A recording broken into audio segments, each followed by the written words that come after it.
This is an ABC podcast.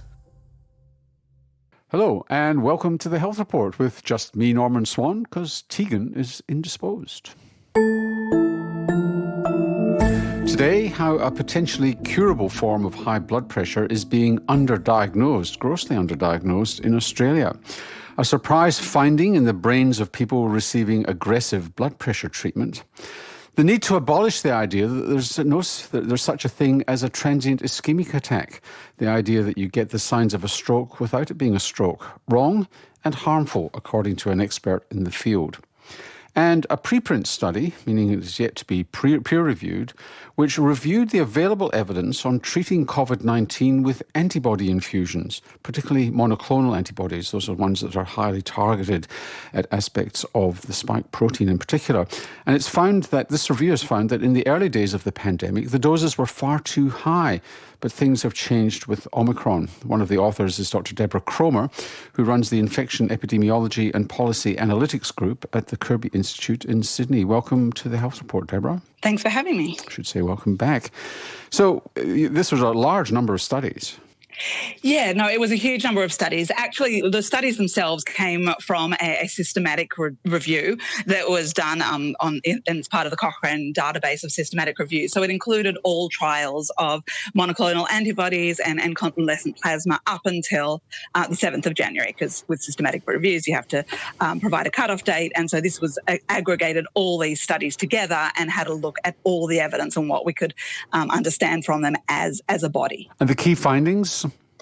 Look, the key findings were that if you are going to use monoclonal antibodies as a treatment, they work really well when they're given early. So the earlier they can be given, the more effective they are. If they can be given prophylactically or immediately after the onset of symptoms, they can be very effective at preventing severe disease. How are they given prophylactically? What happens? Look, they can be given to immunocompromised people. Could get an infusion maybe once a month. It's a very expensive way of treatment, and I think we couldn't afford to do that for a lot of people. But people who can't mount their own antibody responses could be given an infusion on a regular basis. On the other hand, they can be given if we know that there's been an outbreak, say in an aged care home, you could administer monoclonal antibodies to everyone in that care home who you knew was at risk of severe disease. So they're two different ways of giving them. And you found that at the beginning, because a lot of these studies were done with the original virus, the Wuhan version of the virus, and the doses they tried were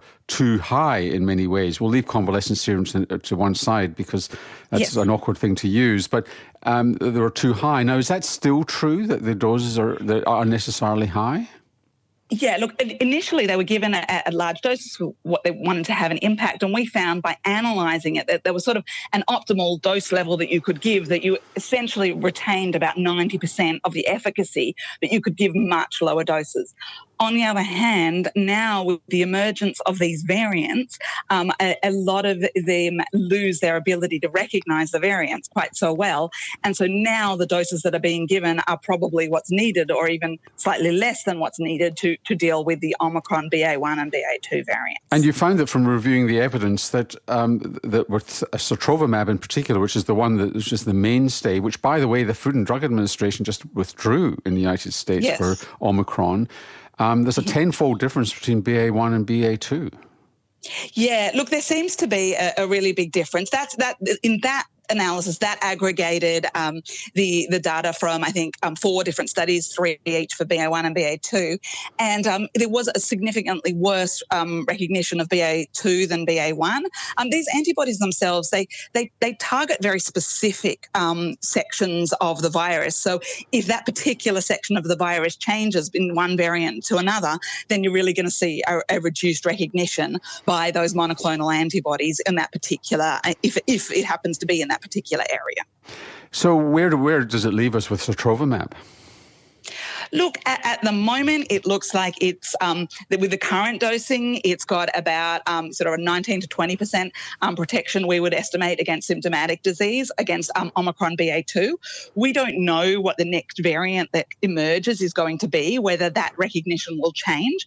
We also may be able to increase doses because sotrovimab itself was given at a relatively low dose. It was given at a dose that was sort of 8 to possibly even tenfold lower than other antibodies were given in its trials. So potentially increasing the doses, or potentially we will need to, provide a cocktail of antibody responses, monoclonal antibodies, and we really have to see what the next variant that emerges is.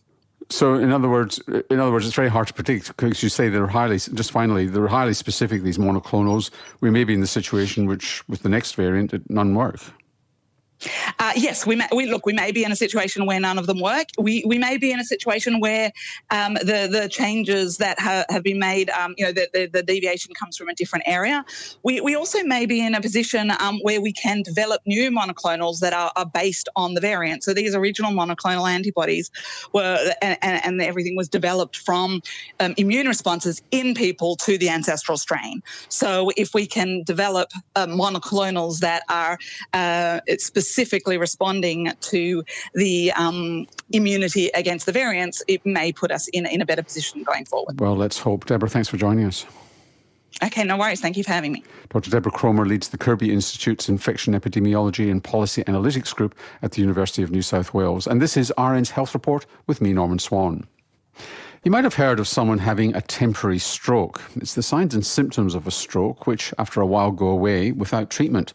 The medical name for this has been a transient ischemic attack, or TIA. But a growing number of stroke experts think that the term TIA should be banished because it's actually harmful. One of those experts arguing to abolish transient ischemic attacks from doctors' language is Clay Johnson, who's Professor of Neurology at the University of Texas, Austin. Thank you. It's a pleasure to be here. You're talking about retiring the concept of transient ischemic attack. Before we get to what it might be replaced with, just for the record, what are the symptoms of a stroke? A stroke is a sudden onset of numbness or weakness in one part of the body, or it could be dizziness, it could be trouble understanding or speaking, it could be a decrease in vision in one eye. The key is that it's sudden and it's caused by an interruption of blood flow to a part of the brain. People have talked for years, many years, decades, about transient ischemic attacks. Now, they've always acknowledged this is a risk factor for a full-blown stroke, but I think you're arguing that we should get rid of it because it is, in fact, a stroke. Yeah, that's right. The notion before was that, if the symptoms went away, then maybe you didn't need to worry. And then we discovered that, in fact, yes, you do need to worry, that the risk of having a full-blown stroke, even if your stroke symptoms went away, they were very high, particularly in the first few days to weeks after an episode like that.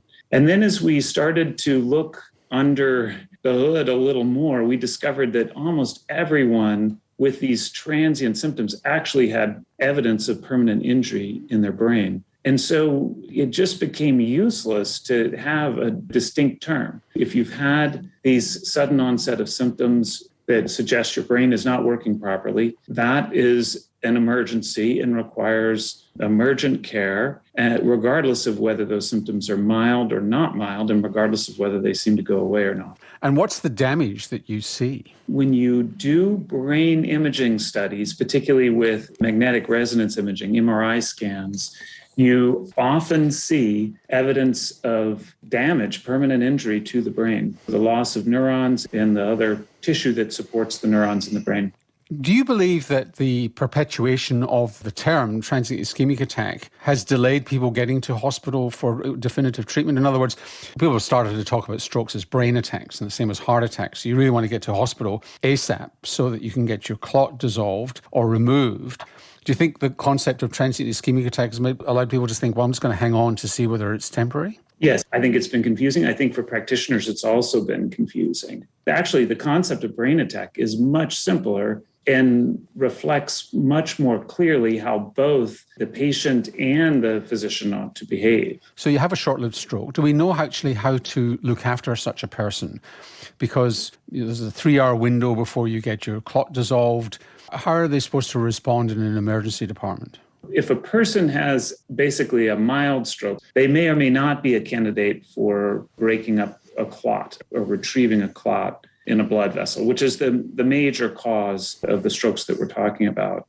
But even if they're not, there are lots of other things that we do that are really important to reducing their risk of having more damage to their brain. And all of those things need to be started right away. Such as? For many, we want to block their clotting as best we can. And it ends up that agents that impact the platelet are the ones that are most effective for most people coming in with a stroke, with a minor stroke or TIA, or even with a more severe one. And that's always aspirin. And it may also include one of the newer agents that works with aspirin, like clopidogrel or ticagrelor. So a double hit there. Yeah, to pound the platelet, to keep that from continuing to clot and propagating a clot, making that whole episode more severe. Now, if we just continue the metaphor of brain attack, although stroke, for some reason, is not entirely similar to, even though the pathology looks the same, that you get a blockage in the artery, usually in the neck, and a clot spins off into the brain, there are some differences there. But nonetheless, in a heart attack, or if you've got a heart event like angina, it's not just aspirin. You'll go on a blood pressure medication, even if your blood pressure looks normal, and you'll go on cholesterol reduction, even if your cholesterol looks normal. Are those similar interventions that you need after what used to be called a transient ischemic attack? Yes. You absolutely want to get someone's blood pressure back under control. You may wait a little bit before doing that, but that's a critical intervention. And you want it to be lower than normal, just as you said, and there's data that supports that. And in addition, there are data that supports starting a statin even in people with normal cholesterols. But also the clot can come from the heart. So the other thing we have to do is make sure the heart is working well and normally, that there's not atrial fibrillation, for example, and arrhythmia of the heart, because that would lead to a different treatment altogether, and an important one, again, to get started soon. Because atrial fibrillation, the top of the heart quivers and you can get a clot forming there, which then spins off to the brain. Again, just using the heart metaphor or analogy, even if there was minimal damage, cardiologists would go in to open it up, either with a stent or with clot busting, more often than not a stent. Why wouldn't you do that in a transient ischemic attack if you're saying there is brain damage? Yeah, that's a great question. So if the artery that's abnormal that was the cause of the clot is in the brain, then the data don't support going in, opening it up, putting a stent in there. If it's in the neck, then the data do support either doing surgery or putting a stent in it. And finally, the narrative that people should have for themselves is that, not that I've had a transient attack, I've had a mild stroke and that needs treatment. That's all they need to know, that they've had a mild stroke, and then all the things that we've tried to teach them about stroke just fall in line. So in the same way as you'd respond to chest pain by phoning for an ambulance, respond to the symptoms of a stroke in the same way. Exactly. The importance of emergency treatment, whether your symptoms have gone away or were relatively mild, or whether they're more severe, the importance of that, it overwhelms you trying to wait to see your primary care doctor because you trust them. Clay Johnson, thanks for joining us. Oh, it's absolutely my pleasure. Thanks for covering this important topic. Professor Clay Johnson is in the Department of Neurology at the University of Texas at Austin. You heard him talking about reducing the blood pressure after a stroke to below normal. That's been a big issue in blood pressure control, independently of whether you've had a stroke. And remember, high blood pressure is a toxic risk factor for stroke, dementia, brain aging, and premature death. Let's assume you haven't had a stroke or a heart attack, but just have raised blood pressure. If lifestyle measures like weight loss, salt control, alcohol reduction, and moderately intense exercise for at least 150 minutes a week aren't enough, and medications are needed, the question then is, how low do you go? A healthy blood pressure, where the top number is 120 or less. The top number is what's called the systolic blood pressure. It's the pressure when your heart beats and squeezes out a pulse of blood. If it's high, it batters the arteries around your body, especially in the neck and brain. So you'd think it makes sense to aim to get the blood pressure as near normal as possible, that 120 mark. But some doctors are nervous about that, feeling that in someone who's adapted to high blood pressure, such aggressive treatment might lower the blood supply to the brain and ironically perhaps cause a stroke. That's what a group of US researchers tested in a trial called SPRINT, which compared people with standard blood pressure control, where the physicians accepted a level of 140, to a more intensively treated group, where the aim was 120 or less. The study did MRI scans to look at cerebral blood flow, CBF, and got a surprise. Dr. Sudipto Dalui was the lead author. Thanks for having me. So what did you find? We measured CBF at the beginning of the study and after 4 years of following up in both treatment arms. What we found is quite interesting. Contrary to the expectation and concern of many clinicians, the intensive treatment actually resulted in a small increase of CBF after 4 years compared to the standard treatment. Note that although the CBF changes were small, this effect can improve brain health and protect against cognitive decline. CBF being cerebral blood flow, have you got any idea why it actually counterintuitively went up? The mechanistic basis actually remains uncertain, but the results suggest that the relationship between blood pressure and CBF is far more complex than a simple relationship between pressure and flow. You alluded to it, but if this is right, and reducing blood pressure down to what is actually a normal blood pressure rather than a compromised blood pressure, which is actually a bit high, what would be the implications for brain health? The study will give clinicians more confidence in implementing a strategy of more drastic blood pressure reduction. However, note that this is not a one-size-fits-all strategy. In other words, cerebral perfusion is not the only endpoint of a treatment strategy. For example, the intensive blood pressure treatment resulted in a greater incidence of acute kidney injury. They were slightly higher incidence of falls in orthostatic hypotension in the intensive treatment group. So there were some people got effects. Low blood pressure when they stood up. So clinicians need to take into account the complete health status before implementing an intensive blood pressure lowering strategy. So coming back to the implication though for the brain, which some people might be willing to accept in return for some other side effects, would you expect the risk of stroke to drop, the risk of dementia to drop if this effect persisted? The CBF changes were small, but it was higher than the standard treatment. And this effect can actually improve brain health and protect against subsequent cognitive decline. CBF has been shown to be associated with future occurrence of dementia and other cognitive decline. So this is important. So bottom line is that for doctors treating people with blood pressure, they can, if they accept the person as a whole and look at their total risk profile, they don't need to be worried about the brain so much. In fact, there may be some benefit. Previously, it was shown that the intensive treatment showed lower progression of white matter lesions as well, which is a structural correlate of ischemia. The white matter in the brain is really the nerves, the cabling of the brain, and you were getting less damage with that. Yes, there are the white patches that appears, as people are aging. Of course, white matter lesions are increasing with time, but there is a lower progression of white matter lesions in the intensive treatment arm. But on the other hand, there was a slight decrease of brain volume. So we have increase in CBF, we have lower progression of white matter lesions, and those are on the positive side. But on the negative side, there was a slight decrease of brain volume. So research still needs to be done, why there is this slight decrease. It went in the other direction. So what's the bottom line? So the bottom line is clinicians should be more confident in implementing a strategy, but at the same time, they should carefully monitor their patients based on their risk profile. And the message for consumers who've got high blood pressure? The consumer should be more comfortable in having their clinicians trying a more aggressive blood pressure reduction strategy as long as they don't have symptoms of hypertension or they don't have kidney problems. Good. Look, thank you very much indeed. Thanks for having me. Dr. Sudipto Dalui is in the Department of Radiology at the University of Pennsylvania, Philadelphia. The high blood pressure we've been talking about is what the textbooks call essential hypertension, meaning that there's no diagnosable cause. And that's been thought to apply to almost everyone with high blood pressure. But research just published in the Medical Journal of Australia has found that what used to be considered a rare cause of high blood pressure, a 1 in 1,000 people, actually occurs in 1 in 7, with significant implications for their treatment. This was David Wyatt's experience. He's talking to Tegan.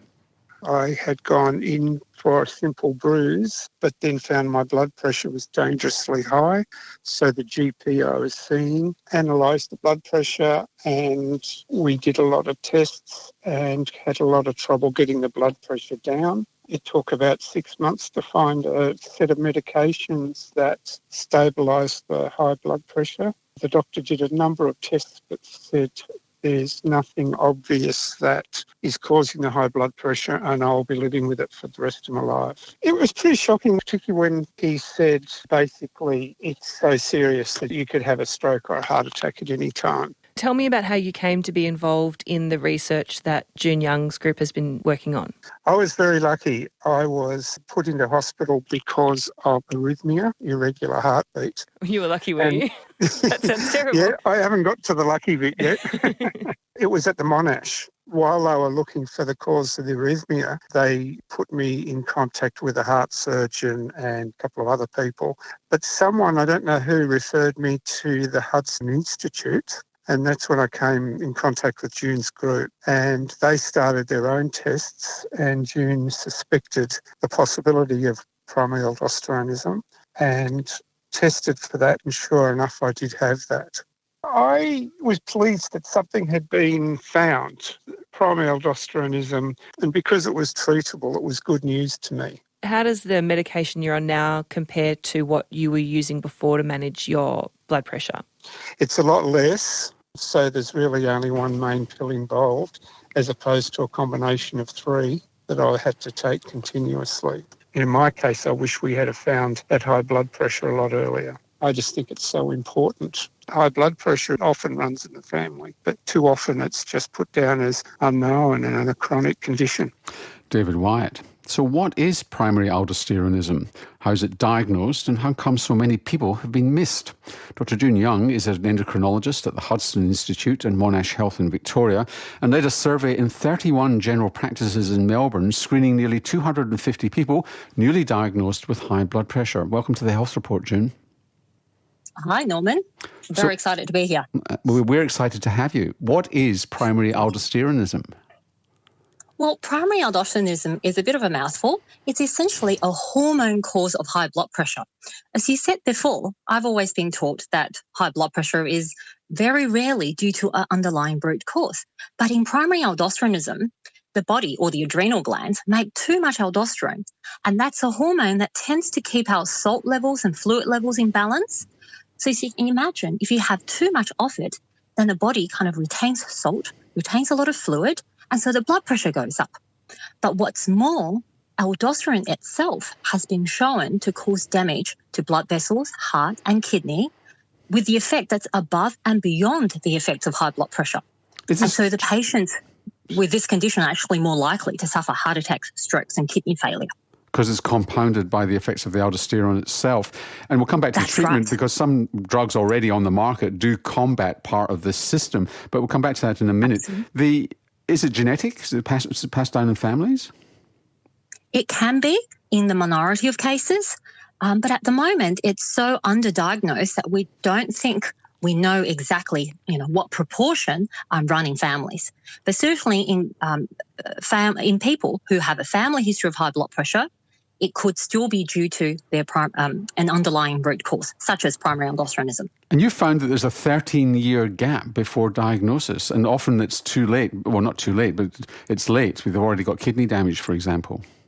Yes, that's right. I guess that's one of the reasons that really drove me to pursue this line of research, because in the current guidelines, primary aldosteronism tends to be portrayed sort of as an afterthought, if all else fails, then think about an underlying cause for the high blood pressure. If it's really hard to control despite 4 medications, then think about it.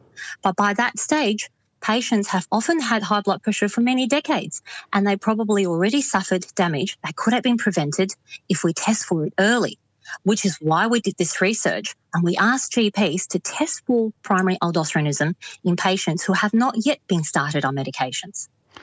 Because the medications could affect the diagnosis, because they might affect the aldosterone.